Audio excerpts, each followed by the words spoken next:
तो कैसे आप सभी वापस आपका स्वागत है एक और शॉर्ट वीडियो में। दोस्तों आज हम बात करेंगे एंटी एलर्जिक दवाई के बारे में।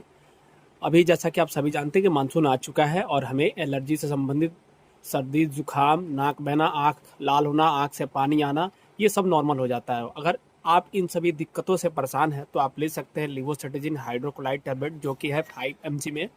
अगर आपके नाक से पानी आ रहा है, आँख से पानी आ रहा है, आँख लाल रहता है, आपको सर्दी जुकाम जैसी समस्या से आप जूझ रहे हैं, तो आप ले सकते हैं एक गोली रोज शाम को लिवोसिट्रिजिन 5 mg, जो कि आपके सभी इन दिक्कतों को ठीक कर सकता है। धन्यवाद।